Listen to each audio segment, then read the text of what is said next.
Great. And then let me introduce to you Liza Rios, who's from Legal Services of South Central Michigan. Liza has been with Legal Services and as an attorney for over 12 years, specializing in issues about housing and preventing homelessness. She's been involved in eviction diversion programs since 2012 and has also helped similar programs in many states and presented on the topic nationally. Thank you so much, Liza, for doing this presentation today, and I'm going to turn it over to you. Thank you, Christina, and thanks everybody for joining today. I have to say that eviction diversion programs really are a passion of mine. Housing is a passion of mine. Preventing homelessness is a passion of mine. So anytime I get to spend any extended period of time talking about it, I'm really, truly grateful. And so I really want to leave a good section of time at the end for questions. I know when I'm in presentations, I really want questions to get answered. It's kind of frustrating when the presentation takes the entire time and then no questions get answered. So I really would like to leave a good chunk, 20 minutes at the end, and we'll also stop a couple times during the presentation for questions. So thank you all for joining me this morning, and let's get into it. So when we're talking about eviction diversion programs, I think it's really important to kind of go back and discuss first, what are the consequences of eviction, which pretty much I know I'm probably, speaking to everyone that already knows, but it really informs the way that we go about creating eviction diversion programs and then constantly adapting and updating our programs when we're thinking about the consequences that we're trying to avoid. And so I start out with, what are the really specific and treacherous consequences of eviction? And I just listed a couple. They are vast and many, but a couple important ones are obviously that it compounds poverty. It poses the immediate risk of homelessness when you have an actual eviction, if you don't have anywhere else to go. It includes a loss of personal property. Lots of times everything somebody owns will get put out on the side of the road, let alone if it starts raining that day. And it's just devastating. There are job issues that are consequences of eviction. The likelihood of being laid off is roughly 15% higher for workers who have experienced an eviction. And it really has to do sort of with the transiency of it, that employers are looking for a home address when you fill out an application. And when you don't have that, it's much more difficult when you're trying to get and maintain a job.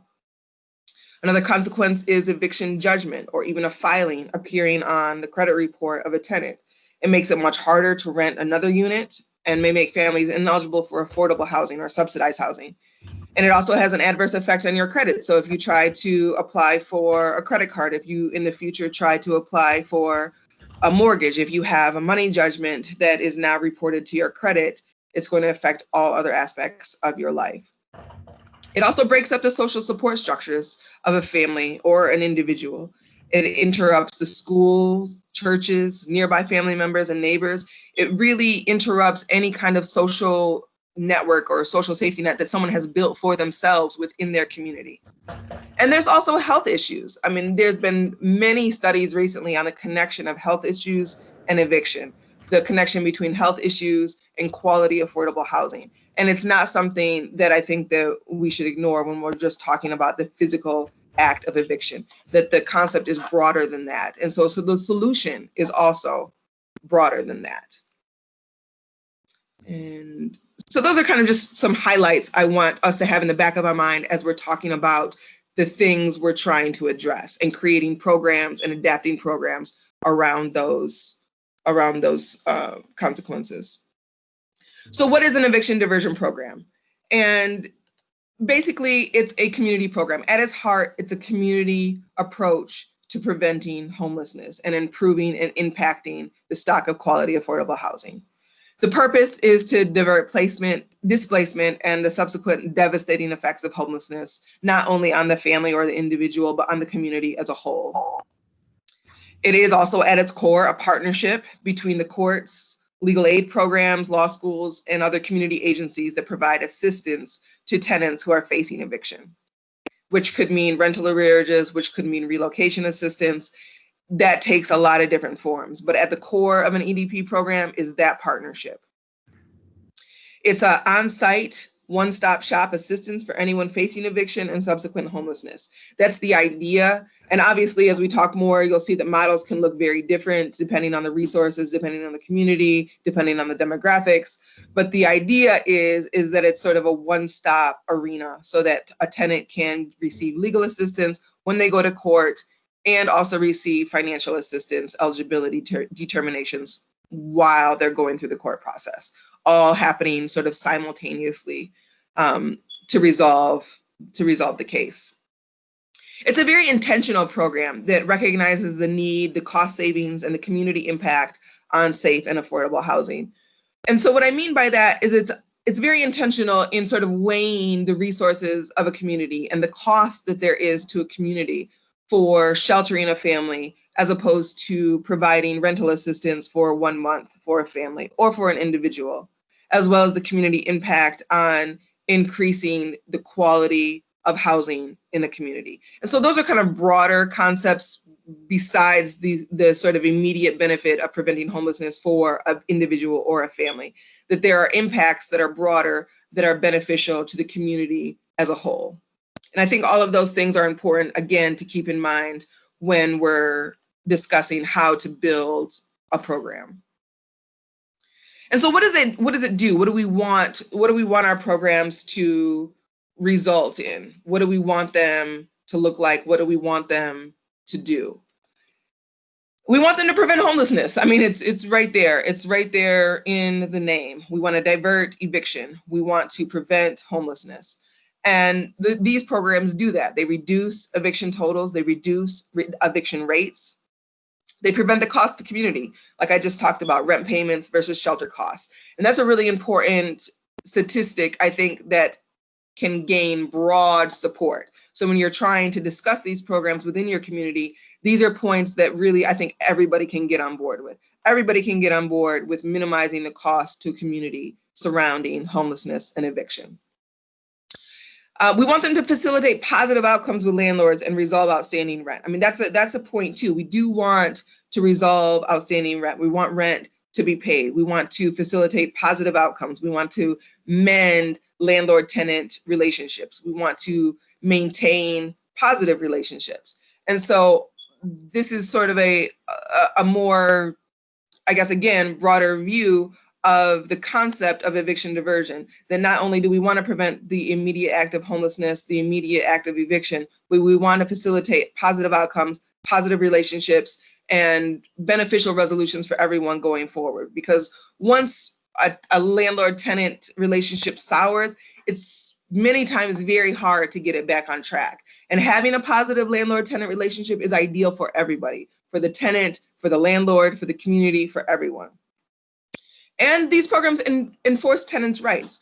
When we are on site as a legal aid program, when we're on site and we're meeting with every tenant that is facing eviction, we are reviewing each case. We're looking for defenses. We're looking for fees that are invalid or unjust under the law. We're looking for, habitability issues.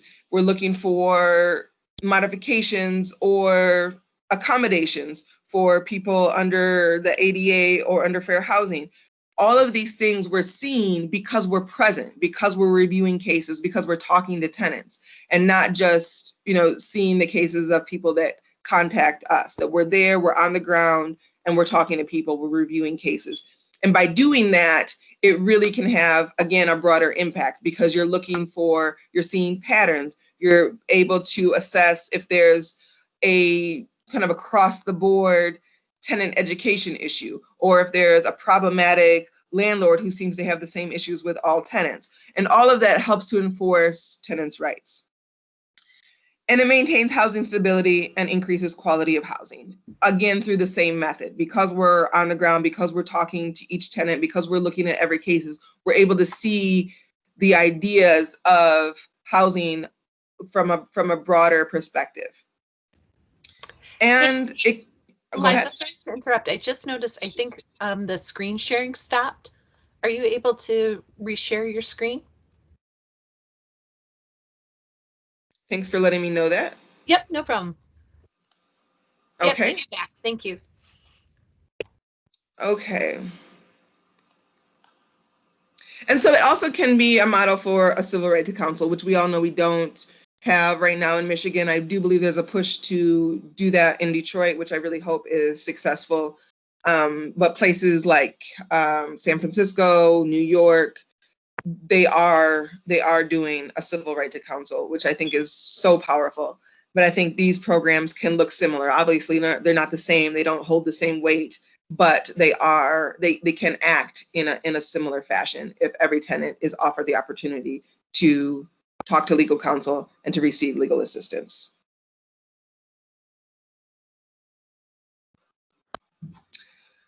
Okay, let's go to the next slide and talk about the partners when you are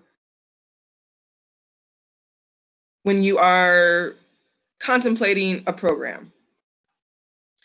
And so it's important when you're talking about the partners to bring to the table what resources are available in the community, because though they really are going to be different from community to community. When you're thinking about it, you're going to want the key partners that I mentioned earlier. You're going to want to reach out immediately to hopefully a friendly judge or court administrator that you can talk to about the program and the benefits of the program. You're going to want to reach out to the director of your local DHS. You're going to want to reach out to the local legal aid program. You're going to want to reach out to any local law schools, or if we're still doing things virtually, maybe the law schools or the legal aid programs don't have to be right there close. Of course, there is a legal aid program for every county in the country, so that more so is relevant to law schools. But I think law schools will have the opportunity to reach out and be part of programs that maybe they wouldn't have historically been able to, since now things are happening via Zoom, which we're going to get to later. But you want to look at what are the resources? Who has financial assistance in my community? Are there foundations? Are there certain grants that are specific to this community? Do we have a friendly court system? Do we have a very active, DHS? Do we have what other community partners have funding for either rental arrearages or relocation assistance? And so those are the people that you're going to want to bring to the table. And obviously at the very core, you want the court, you want legal aid, you want DHS and the HARA. And then, any other agencies that have assistance is icing on the cake. And you're going to want to talk about the benefits. You want to, when you're trying to not really sell the program, but kind of sell the program, you want to talk about the benefits that are for the community and also the benefits to the tenant. When you're talking about representation, you do want to think about how the program will look, staffing considerations, if the organizations have the capacity to staff on site in addition to the staff that they have at the office, or maybe that they can do both. The benefits of having no judgment at the end of a case, for a tenant to be free and clear, for the case to be dismissed as long as they comply.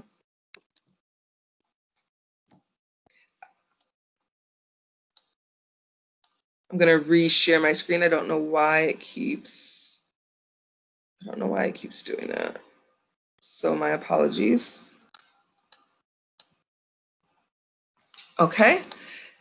And you also want to think about the credit that I talked about, the tenant education over time, as well as landlord education over time and the community impact. And then you also want to ask yourself, when you have your key partners, in addition to what resources are available, you want to ask, what am I going to have to think of solutions for? Like, what are the barriers that we're going to have to think of solutions? And don't try to focus on them being barriers. Try to focus on solutions, because it's going to be a continuous conversation. It's going to be something that you're constantly working to adapt and improve.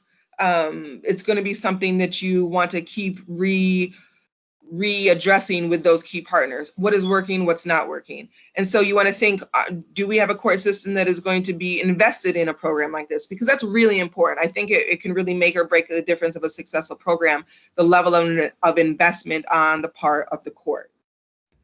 Hi, Liza. To interrupt one more time, could you share from your desktop instead of PowerPoint? because it's allowing our attendees to take control of the screen when you share it directly from PowerPoint.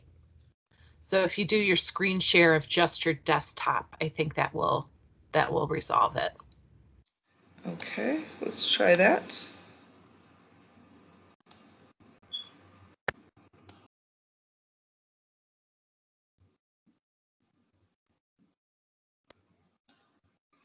Is that working? Yes, that's working. Thank you so much. Okay, my apologies again. Let's go from the current slide. Okay. And let's hide this. And how's that looking? Much better. Thank you so much. All right. So, like I said, this is going to be a continuous conversation, a continuous reassessment that you're going to be working towards. So this is just one example. I'm going to use our Ingham County models as examples. And like I said, it's just one example. They're going to look different depending on whatever court you are in.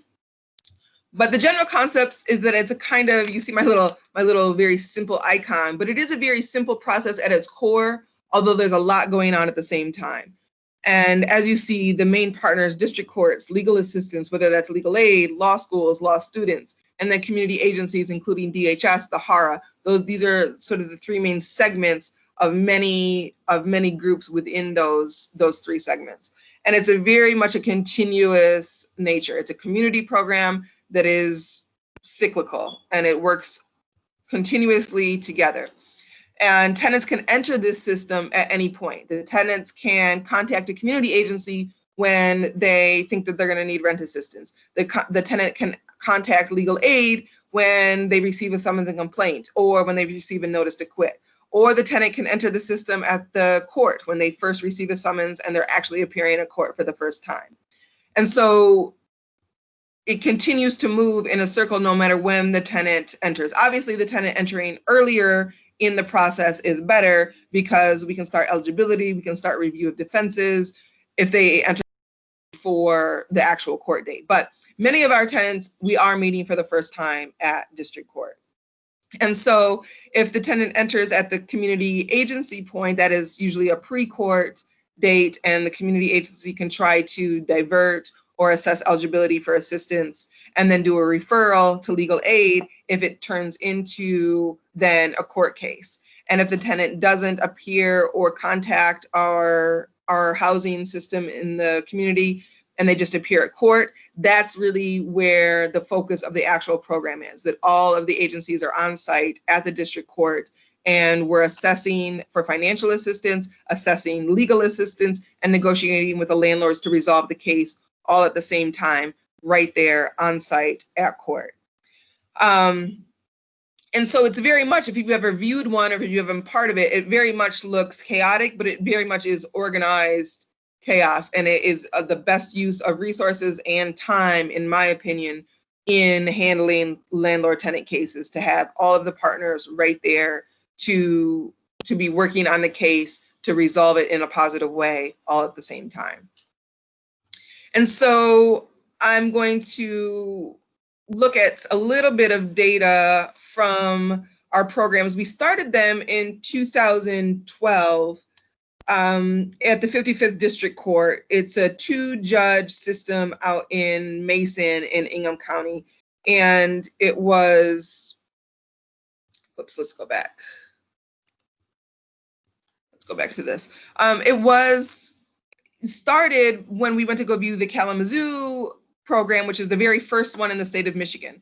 And so DHS Director Sulan Holbrook, the Judge Boyd, who was the chief judge at the 55th, myself and some other community partners went to go view that program. And then we kind of had the same conversation that I was talking about on the key partners slide. Okay, how can this be adapted to our community? What are our resources? What are the key partners? And so then we brought in, we contacted MSU Housing, who became a really critical partner, Professor Gilmore and his students there, as well as the HARA, who now is Holy Cross Services Director Sharon Dade. And so we have like a really, really great team. And we've been doing it since 2012. 12 in Mason. And so that's what this bit of data, and I'm going to try to blow it up so that people can see it. So I got to exit out of that real quick so I can just kind of blow this up.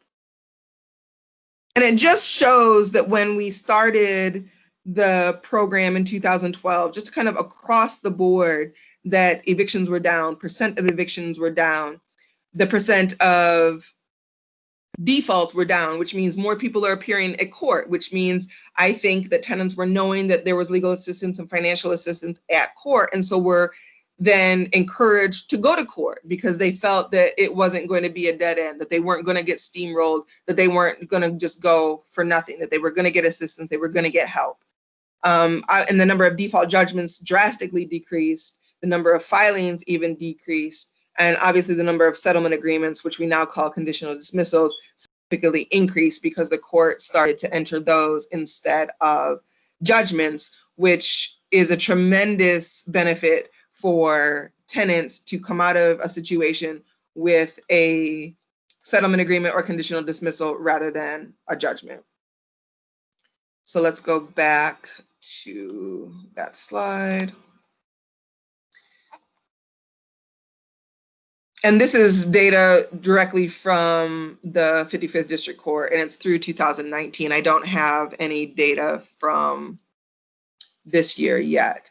And this is also a really important slide to me, and really, in my opinion, is a convincing slide because it proves that the program works. Because I think an argument is, okay, we go through all of this, process of getting eligible. We go through all of this process of legal assistance and representing and time commitment. But if the settlement or conditional dismissal ultimately doesn't work, if the tenant doesn't comply and they end up getting a judgment anyways and a default anyways, then the work is for nothing. But this slide shows that for 75% of the time, people comply and the settlement agreement and conditional dismissal stand, the case gets dismissed. And so for me, that's just a tremendous outcome for tenants. That's a tremendous success, in my opinion, for the program. And so that's probably my favorite slide. There's several other slides that the 55th District has for data, but I only just picked out a couple to share with you all today to show the success of the program.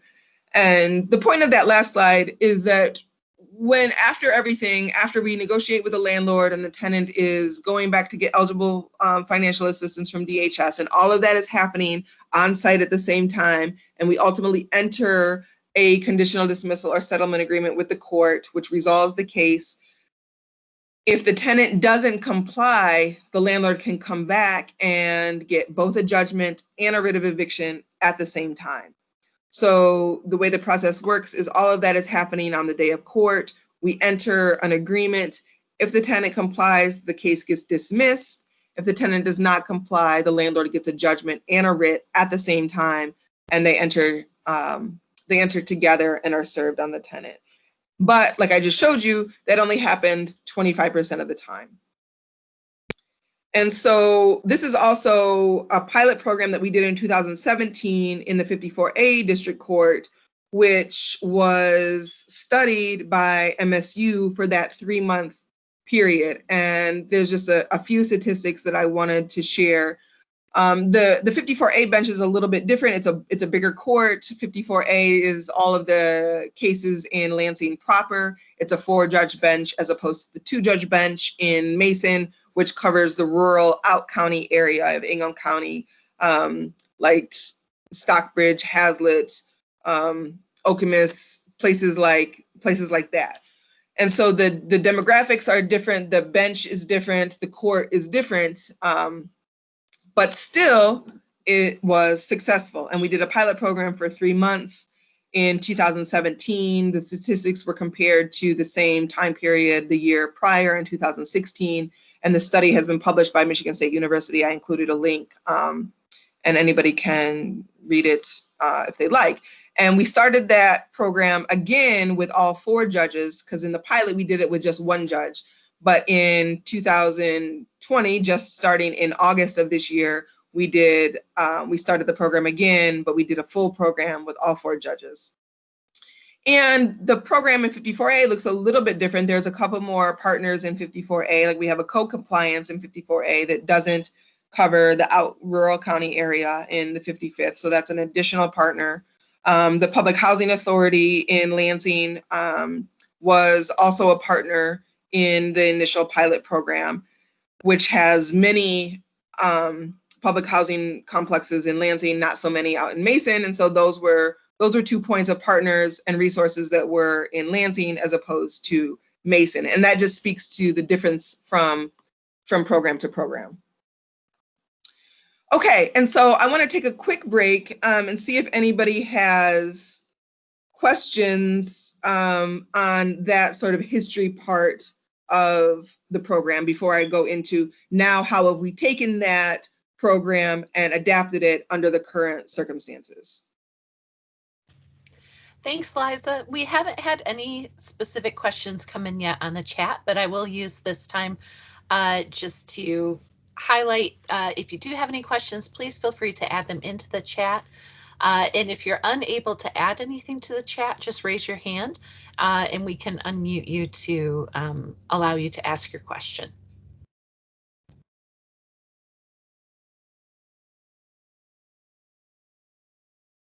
Okay, well, let's keep going. Excuse me. So let's pull back the next slide. And so now what has changed? So that's how we were doing things. That's how we were conducting our programs. We also have a program. We also had a program that we started in 2015 in Livingston County that we had been operating. So we continuously had been operating Mason and the 55th district, and then Livingston County, the 53rd district. And the 53rd district was also a more rural area with a slightly smaller appearance rate. It was also a 2-judge system. And it looked different. We had a little bit different community partners, just as it was different in Lansing, but also was a successful program. I don't have data from the court for that program, which is why I didn't include it in this. But the process of it was the same. We were there physically on site. The HARA was there physically on site. And we were doing the same thing. We were negotiating with landlords. They were meeting with the services to see if they were eligible for financial assistance. And then we were submitting the conditional dismissals to the court.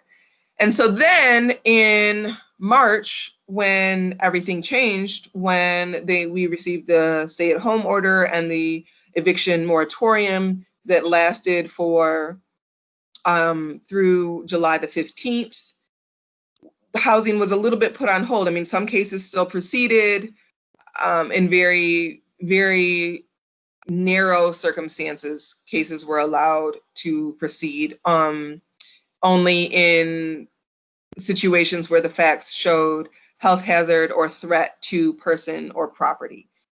But for large part between March and July, housing was a little bit on hold. But in the meantime, there was a lot of changes that were happening in the background. And so, instead, programs adapt, programs change, programs evolve, while the main concepts of the program are remaining the same. So for example, when I say that, I mean the consequences of eviction are the same, and those are still the things that we're trying to avoid. The purpose of the programs are the same. What the programs do are the same. The way they look, the way they're implemented has changed very much.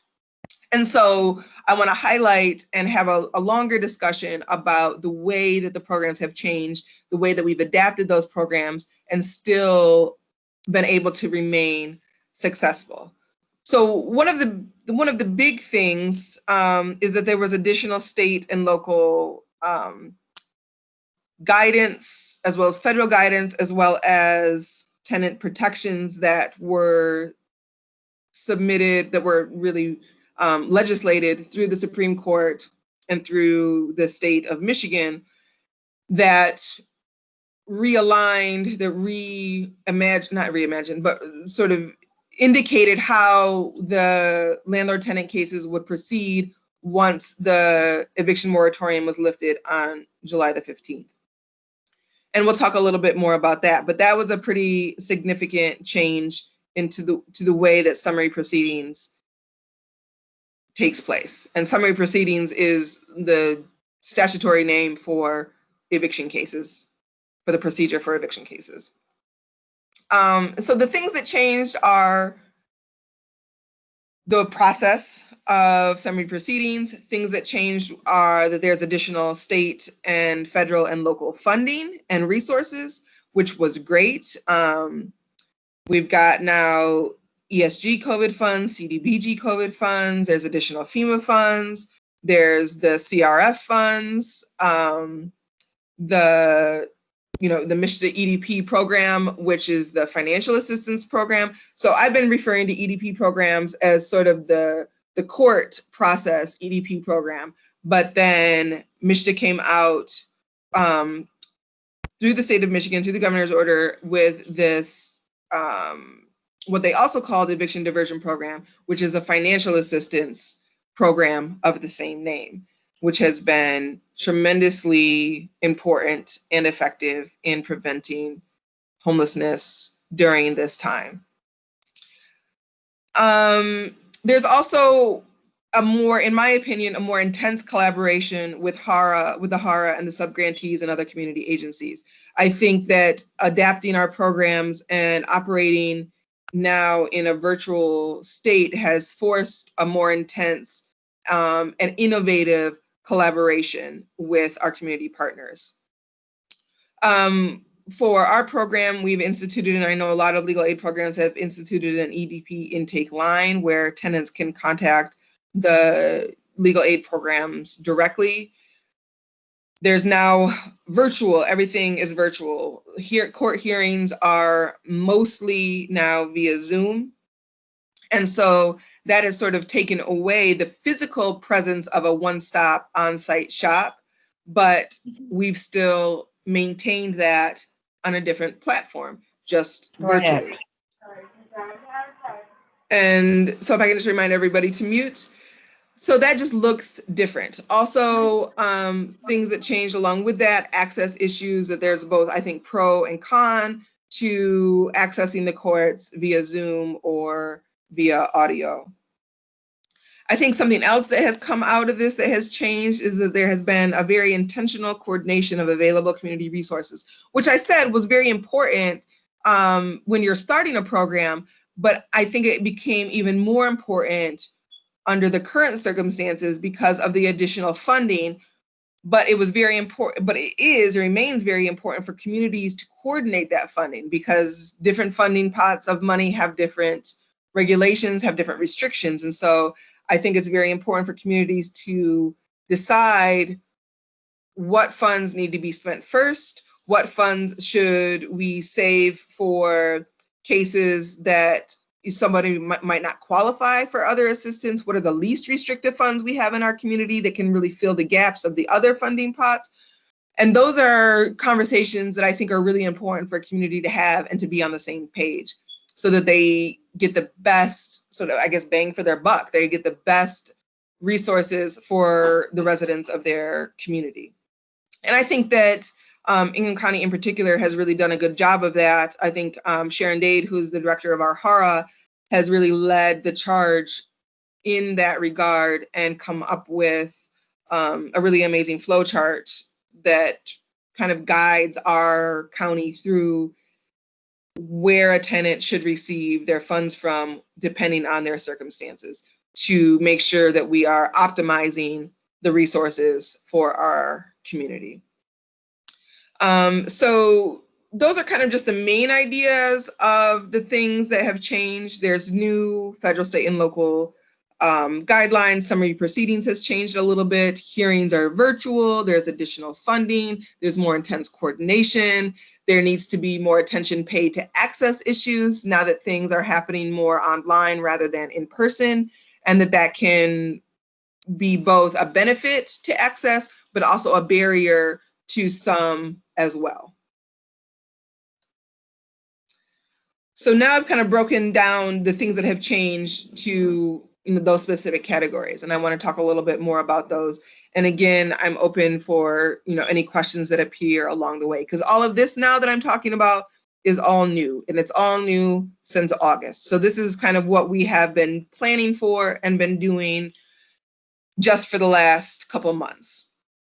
Part of the legislation and part of the administrative order really focus on virtual hearings. So the Supreme Court sent out Administrative Order 2017, again, that I'm going to talk about a little bit later. But part of that order said that because of COVID, anything that can be done remotely, any hearings that can be held virtually should be done remotely, should be done virtually. And so there's now this onset of everything happening via Zoom. And it's been a pretty stark contrast and operating procedure than in-person hearings, though I think can be really an opportunity for innovation and efficiency. And I think it'll probably stick with us going forward. And so I think ultimately it's been a really good thing.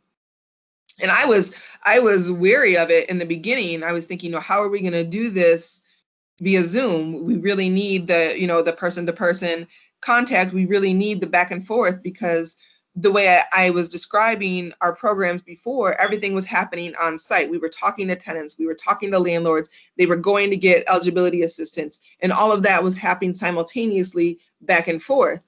And when you're present, when you're physically present, you can do that. You can go talk to one person, then go talk to another. When you're appearing via Zoom, it makes that a little bit more difficult, but it turns out not quite as difficult as I originally thought.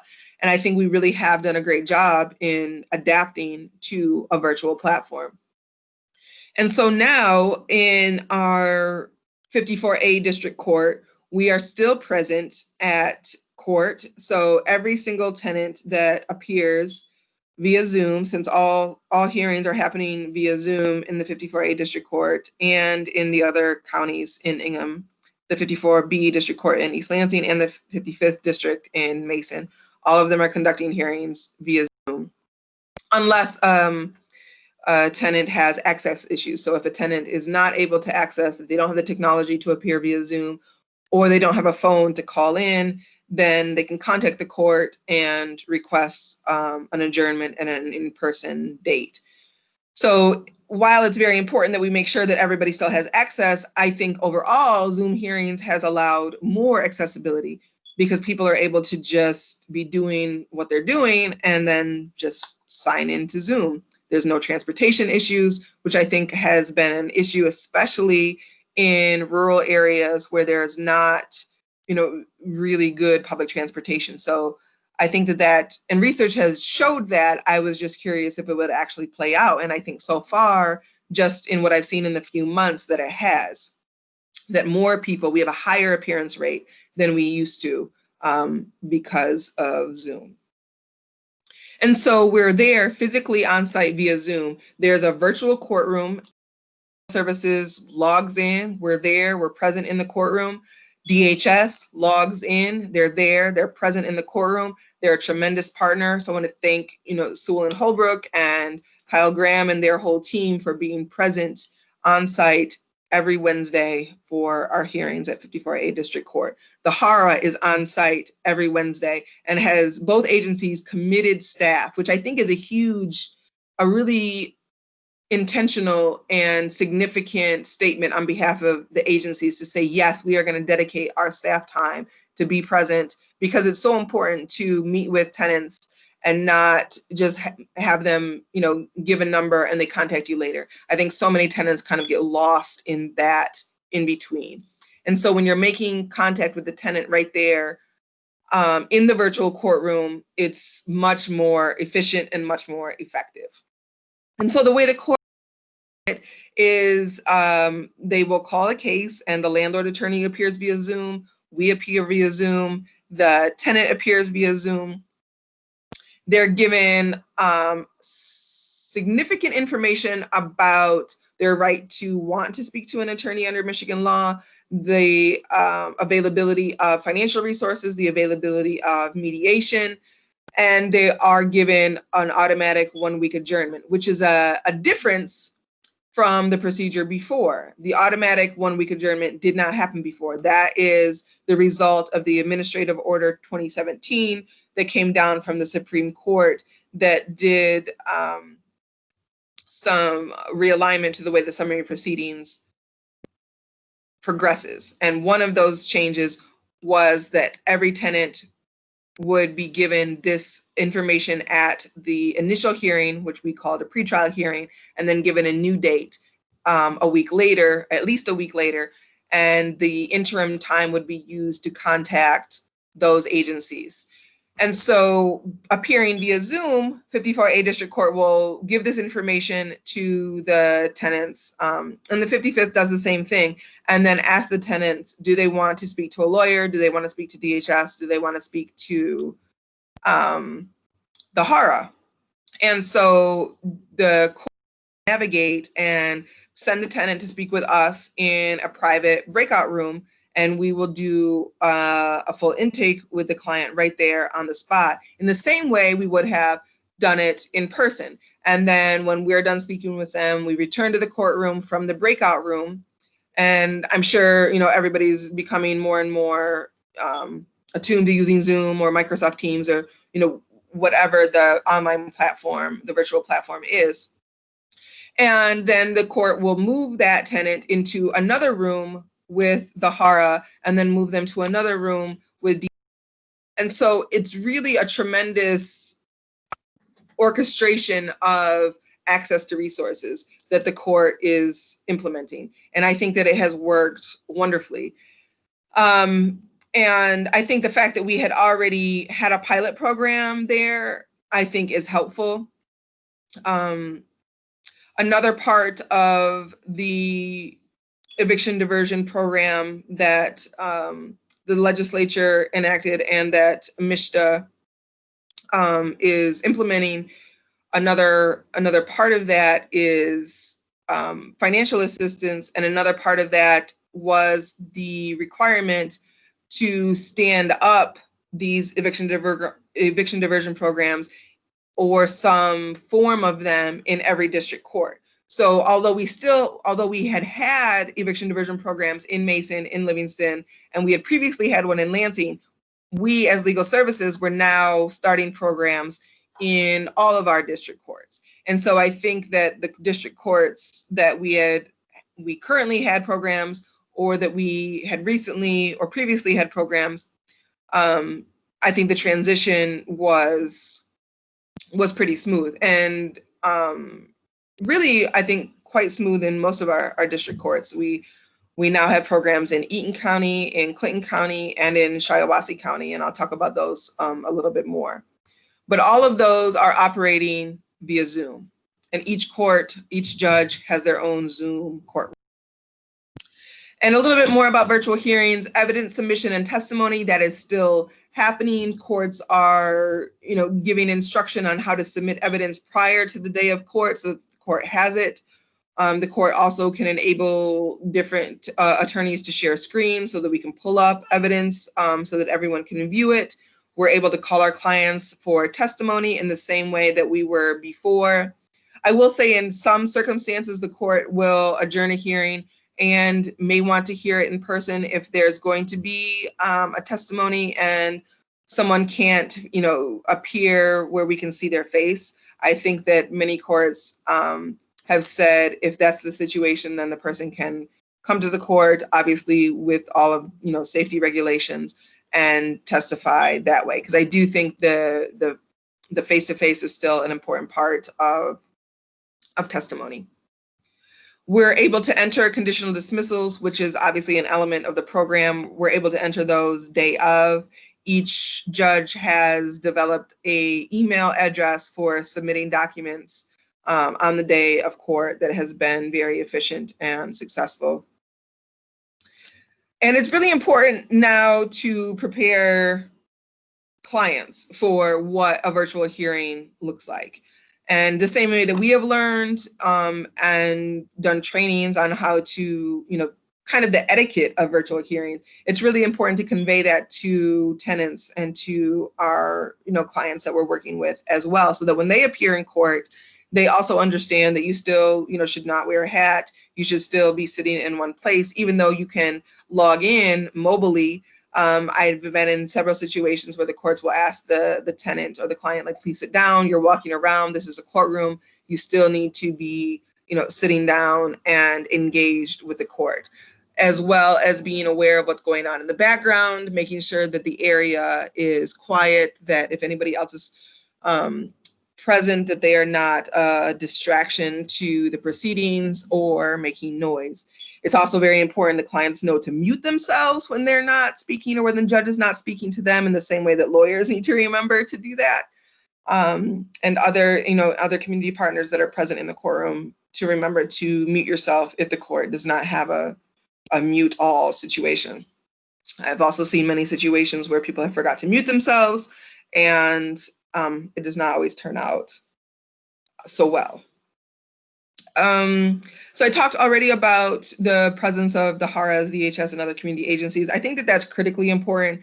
I think that if a court, not all courts accommodate the community agencies to be present, but I think it really is an important element of success of the program. Like I said, I think that if you don't meet with the tenant right there on the spot, that oftentimes we lose people in the process. And I don't want to lose anybody. I want to help everyone that wants our help. And I think coordination with the court is important. So we worked very hard during the time that the moratorium was still in effect, between March and July, coordinating with courts of what it would look like when they reopened the landlord-tenant dockets, and continued coordination once it was open, such that we receive the dockets or have access to the dockets from the courts prior to the day of court. And that allows us at Legal Aid to do conflict checks, to review cases that have already contacted us.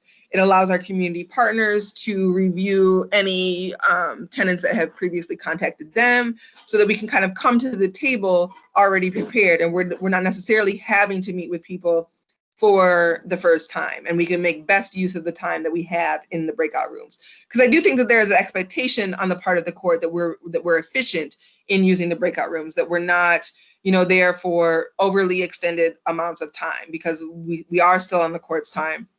And so I think it's important that we come as prepared as possible, and with as much information as possible, to be able to move the process forward. And I already talked a little bit about access issues. Courts are now, also pursuant to the administrative order, are required to send virtual notices out that includes the information on how to access Zoom. Each judge has like a Zoom meeting courtroom ID. Some judges also use passwords, not all of them do. And that really has allowed, in my opinion, more access for people that are not able to access the in-person due to transportation. And it still allows for people that don't have the technology or don't have a phone, which does happen more than you might think, the opportunity to appear in person. Also, HARA collaboration. I spoke a little bit about this, and I think that going to a virtual platform really has forced, in a good way, a more intense HARA collaboration. Many HARAs who have received the funding through the MISHDA EDP program have also subgranted that amount with other agencies, so that more than one agency is receiving applications and processing applications, which I think has proven very successful in Ingham County. There are two subgrantees, so 3 agencies that are doing applications. And so it's really important there's communication between those that are giving the financial assistance and legal services who are assisting the tenants at court. And so that can look a lot of different ways. We, for example, have weekly meetings where we're addressing any issues. We're talking about cases. Obviously, that requires permission on the part of the tenant to speak with these agencies. And so, obviously, we're getting that. Email groups, we have judicial teams. So, for example, for one judge in 54A, there is one person from DHS, one person from the HARA, one person from legal services that goes in front of that judge every week. And so they're a team. We have an email group of that team where where we can talk about what's going on in that judge's docket. And I think that has proven to be extremely effective. There's also Google scheduling. In other courts where the HARA and DHS the court may not have allowed them to appear on site via Zoom, so they're not meeting with the tenant, we have been able to coordinate Google scheduling so that when we at Legal Service meet with the tenant, we're able to schedule a time for them to meet with the HARA and meet with DHS. That has also, we do that in Eaton County, that has proven very successful. And again, the coordination with the court and dockets. So the MISHDA assistance program allows for financial assistance even before a tenant appears in court. And so when we get the dockets, we share those with our community partners, and they can cross-check any tenants that they've already been working with that have been pre-court, which now have received a summons and are now entering the court system. And as I said before, once we submit the conditional dismissals to the court, we then send those to the HARA for the financial assistance once it's been signed by the court.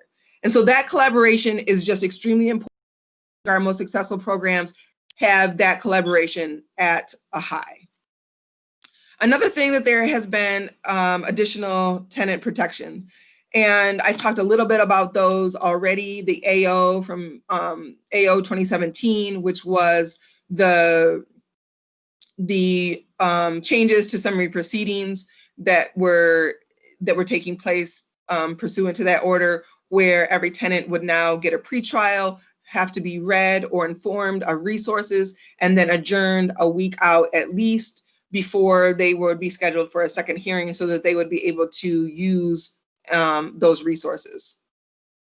There was also the CARES Act, which was a federal act that provided some notice protections for properties and units that were covered under the CARES Act, which mean any properties that were receiving federal funding, any subsidized properties, that those properties would require a 30-day notice for non-payment cases rather than a 7-day notice, which is the usual notice required for non-payment under summary proceedings, and that no 30-day notice could be served on a tenant prior to July 25th. And so that was really important because it postponed at least those cases that would not enter the system until at least the end of August. And another part of the AO 2017 is that it included a prioritization. So usually when you're filing a landlord-tenant case, they file and they get scheduled. But this AO included, and that means administrative order, included a prioritization where it stated any cases that are alleging threat to person or property should be heard first. And then there was a scale of any cases that were 120 days behind in rent, and then any cases that were 90 days behind in rent, followed by any cases that were 60 days behind, so that courts could navigate and best schedule the filings that were happening when the moratorium lifted. There's also the CDC, which is a Center for Disease Control, that came out with an order at the beginning of September that allowed for protection preventing the actual act of eviction through December the 31st. There were specific regulations that were required for a tenant to be able to sign that and gain that protection. So I think that legal aid programs and their communities are really talking on how to best advocate and inform clients of that protection, but making sure that they do qualify and understand that they're signing that declaration under the penalty of perjury, and that there are consequences if it is signed, erroneously. And also, always relying on federal, state, and local law that, maintained. And so it's important to think, how can we use these protections? Are there any negative impacts? How does utilizing these protections impact the ability to gain assistance? How do these protections work in conjunction with the program? And the answer to that is that it works very much. All of that is working in conjunction. Even if a tenant is receiving protection under any of these laws, they should still be referred to the MISHDA EDP program and be working through that program concurrently. And just some EDP snapshots of statistics that are going on to show the continued success. Landlord participation for the program is greater than 90%. That's a great statistic. I know landlords in other places are not as willing. There's been spending of 1.4 million. I know Ingham County is going to get another chunk of money from MISHDA because they were able to successfully spend the money that they have been granted so far. About $3,200 per household is the average EDP payment towards arrearages, which is really, a tremendous thing, and for tenants to be able to maintain, and also for landlords, because it really is filling a gap that landlords have. Then just a little bit of data. I'm going to kind of fly through this because we're running out of time. Most people that have utilized the EDP funds are under 50% AMI, which means they get the greatest benefit of the program. And 57% have had zero payment, that all of the funds have come from the HARA, which I think is a positive statistic. And I do want to mention, before we run out of time, the disparate impact that that eviction has on people of color, that it's important to note that percentage-wise. And I had just had my little icon on the difference of equality in people thinking it means same versus equity, which means justice, that people be at the same point. And so it's important to recognize those differences within the housing, and that we can see discrimination in so many ways within the housing industry. Also, some data on gender and age. The vast majority of the households were headed by single women that were wanting assistance. And the age group I thought was a little bit interesting, that the majority of people getting assistance were from the age group of 30 to 39. And I thought that was, of note. And also the 18% reported a disabling condition. So I'm wrapping up, and I apologize for having to fly through the last part, but you'll get a copy of this, so you'll be able to look back on the statistics part. But I wanted to talk through the changes. Those were the most important slides, talking about the HARA collaboration and talking about the changes to the virtual platform. And I always end my presentations with this quote from Nelson Mandela, which is my most favorite quote ever. And it is, "Overcoming poverty is not a test of charity, it's an act of justice." And I tell it to everybody, that it's justice. It is not a giving, it's not a pity, it is an act of justice. And like slavery and apartheid, poverty is not natural. Man created it, human beings created it, and it can be overcome and eradicated also by the acts of human beings. So that's all I have. Thank you for listening to me. If we have any time for questions, I hope we do. Nina, is there any that I can answer? Yes. And thank you so much for sharing that quote, Liza. I agree with you. That's incredibly powerful. And thank you so much for all of the information that you shared through this presentation. We did have a comment that came through on the chat, and then we also had a question. So I wanted to share both of those. Mm-hmm.